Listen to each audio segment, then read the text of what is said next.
जिस जंग को दुनिया बहुत ज़्यादा संजीदगी से नहीं ले रही थी और समझ रही थी कि वो एक ख़ास खित्ते में जारी है, रूस और यूक्रेन के दरमियान, और उसकी वजह से चूँकि आबनाए हुर्मुज़ बंद नहीं है और पूरी दुनिया का गला नहीं घुट रहा, इसलिए उस पे इतनी तवज्जो ना दी जाए। वो अब इतनी बढ़ती जा रही है कि दुनिया की तवज्जो अब हासिल करना शुरू हो गई है। और अमेरिका की इंटेलिजेंस ने पोलैंड को बता दिया है कि अब रूस यूक्रेन के बाद पोलैंड पर भी वार कर सकता है। एक नई जंग की तैयारी रूस कर रहा है और वो चाहता है कि पोलैंड को पर हमला करके पूरे यूरोप को सबक सिखाए, नेटो को सबक सिखाए और अमेरिका को सबक सिखाए और बताए कि हमारे अंदर कितनी ताकत है। और अगर हमसे मुसलसल जंग जारी रखनी है तो इसका मतलब ये है कि फिर एक ही दफ़ा खुलकर जंग हो जाए और एक ही दफ़ा तमाम हिसाब बराबर कर दिए जाएं।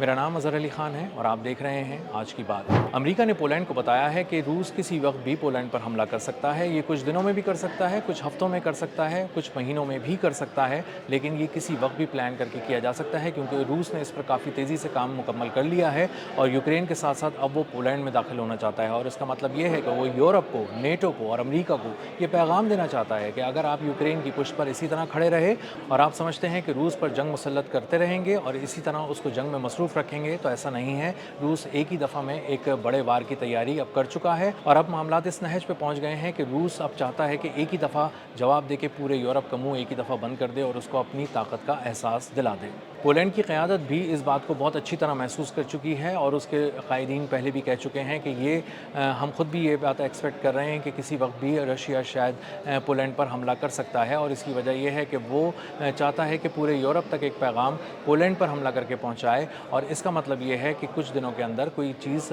बड़ी रूनुमा हो सकती है। अब मामला ये है कि रूस के पास दोनों फ्रंट खुले हुए हैं, उसके साथ बेलारूस भी है और बेलारूस से जुड़ी पोलैंड की सरहद का मतलब ये है कि रूस बेलारूस के ज़रिए भी दाखिल हो सकता है। कोई जॉइंट मिलिट्री ऑपरेशन भी हो सकता है जिसकी तैयारी रूस और बेलारूस मिलकर कर चुके हैं कि फ़ौज अगर मिलकर काम करेगी तो किस कमांड के नीचे करेगी, किस तरह काम करेगी, किस तरह दुश्मन को निशाना बनाएगी। और इसका मतलब ये है कि अगर बेलारूस की सरहद से पोलैंड के अंदर दाखिल हुआ जाता है तो ये हाइब्रिड किस्म का अटैक हो सकता है और इसके बारे में कहा जा रहा है कि ये ड्रोन्स, मिसाइल और फ़ौज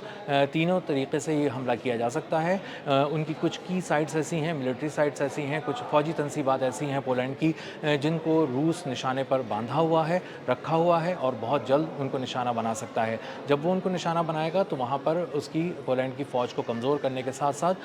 बैलिस्टिक मिसाइल्स के ज़रिए भी हमले किए जा सकते हैं और इसी तरह कुछ फ़ौजी दस्ते ज़मीनी तौर पर भी पोलैंड में दाखिल किए जा सकते हैं। ये कॉम्बैट सिचुएशन होगी जिसमें पोलैंड की फ़ौज को उनके साथ 10 ब 10 लड़ना पड़ेगा और इसका मतलब ये है कि कुछ ही दिनों के अंदर पोलैंड को ये बात तय करनी पड़ेगी कि वो रूस के आगे झुकेंगे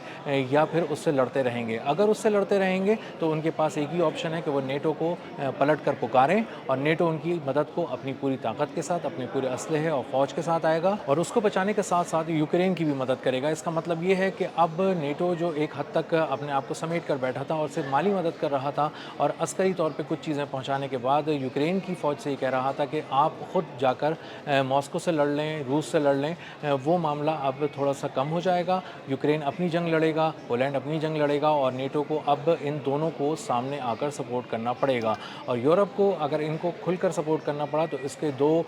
बहुत ही अहम इससे जुड़े मामलात हैं। पहला तो ये कि माली तौर पे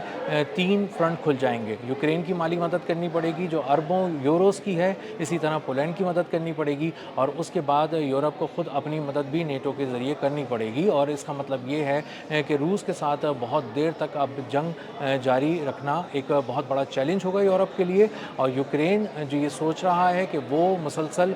इमदाद लेकर रूस पे हमला कर सकता है, हमले जारी रख सकता है और उनके साथ उसको जंग में मुसलसल मसरूफ़ रख सकता है, अब शायद ये इतनी देर तक नहीं चल पाएगा। रूस अगर पोलैंड को झुका लेता है तो ये एक साफ वाज़े उसकी कामयाबी भी है, उसकी बढ़तरी भी हो जाएगी और ये यूक्रेन के लिए एक बहुत खौफनाक पैगाम होगा। और उसका मतलब ये होगा कि पोलैंड हमारी बात को समझ चुका है, अब तुम भी हमारी बात को समझ जाओ। और इसी तरह यूरोप भी को भी ये पैगाम पहुंच जाएगा कि हमने पोलैंड को झुका लिया है। और अगर अब तुम समझते हो कि रूस के साथ अब भी जंग कर सकते हो और रूस को अब भी जंग में मसरूफ़ रख सकते हो तो फिर रूस तुम्हारी तरफ आ रहा है, एक एक करके तुम्हारे ममालिक की तरफ आएगा और मजबूरन तुम्हें एक जंग में दाखिल होना पड़ेगा। तमाम ममालिक को हाथ मिलाकर आना पड़ेगा इस जंग में और तमाम ममालिक का जंग में आने का मतलब यही है कि एक तीसरी आलमी जंग छिड़ जाएगी जिसकी रूस को इतनी परवाह नहीं है क्योंकि रूस उसकी बहुत ही गैर मामूली किस्म की तैयारियां कर चुका है। वो अपने 64,000 سے زیادہ فوجیوں کو ایٹمی جنگ کی تیاری کرا چکا ہے، اور اس کا مطلب یہ ہے کہ روس اور بیلاروس دونوں مل کر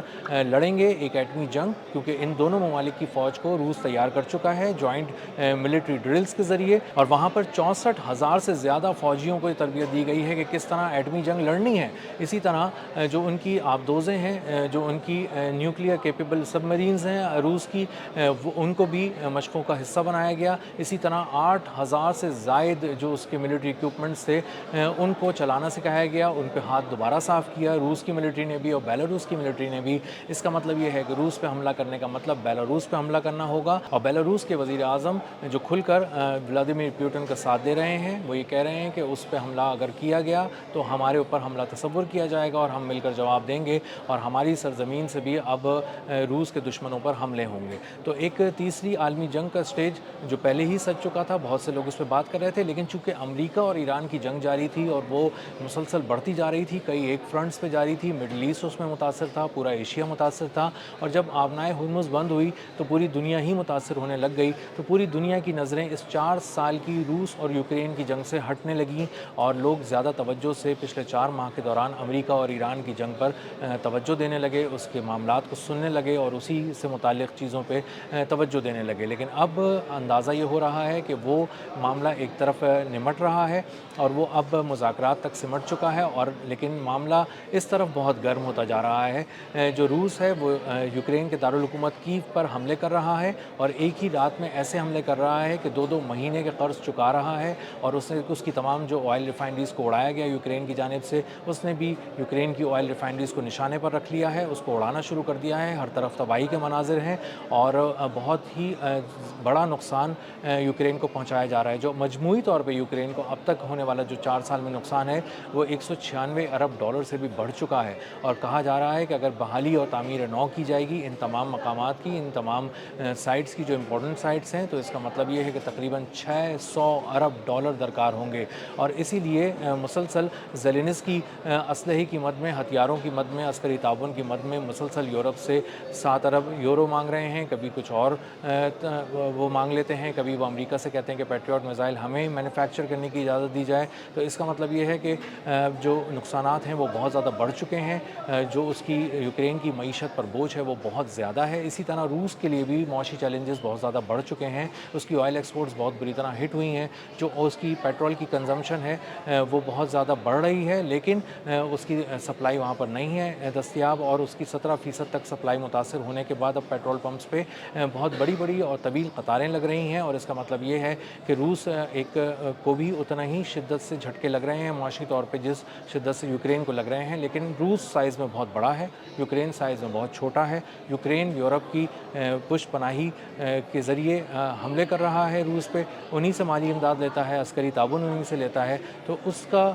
بوجھ بڑھنے کا مطلب یورپ کا بوجھ بڑھ جانا ہے، اور اس بات کو بہت اچھی طرح ولادیمیر پوٹن سمجھتے ہیں، اسی لیے وہ جنگ کو بہت ہی کبھی ہلکی آنچ پہ رکھتے ہیں، کبھی اس کی آنچ کو بڑھا دیتے ہیں، کبھی اس کے دارالحکومت پہ جا کے حملہ کرتے ہیں، تو کبھی صرف فوجیوں پہ حملہ کرتے ہیں، کچھ ملٹری سائٹس پہ حملہ کرتے ہیں، لیکن مسلسل اس محاذ جنگ کو وہ گرم رکھے ہوئے ہیں، اور انہیں پتہ ہے کہ اس محاذ جنگ کو گرم رکھنے کا مطلب ہلکی آنچ پہ یورپ کی ہانڈی پکاتے رہنا ہے، اور یورپ اب بہت زیادہ ایگزاسٹ ہوتا جا رہا ہے ان سارے معاملات سے، اور اسی لیے بہت سے اینالسٹ اب یہ کہہ رہے ہیں کہ شاید کوئی تیسری عالمی جنگ کی طرف معاملہ نہ چلا جائے، معاملہ اس نہج پر نہ پہنچ جائے کہ پولینڈ پر حملہ ہو جائے، اور اگر پولینڈ پہ حملہ ہو گیا تو اس کا مطلب یہ ہے کہ بہت سارے فرنٹ کھل جائیں گے، اور یورپ کو بھی شاید اپنا تمام دفاعی سامان لے کر اپنی تمام طاقت کے ساتھ روس کے ساتھ آ کر پولینڈ کے محاذ پر لڑنا پڑے گا، اور یوکرین کے محاذ پر بھی لڑنا پڑے گا۔ تو آنے والے دن اس حوالے سے خاصے تشویشناک ہیں۔ تو حالات بتا رہے ہیں کہ آنے والے دنوں میں روس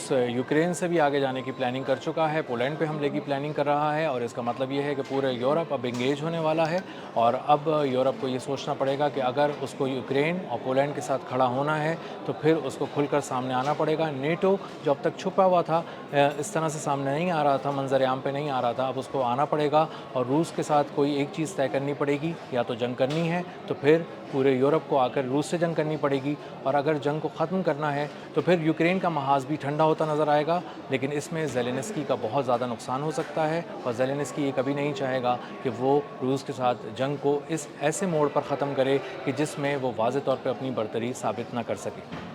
اب تک کے لیے اتنا ہی، ملتے ہیں اگلے ولاگ میں کسی نئی خبر، نئے تجزیے اور نئے زاویے کے ساتھ۔ اللہ حافظ۔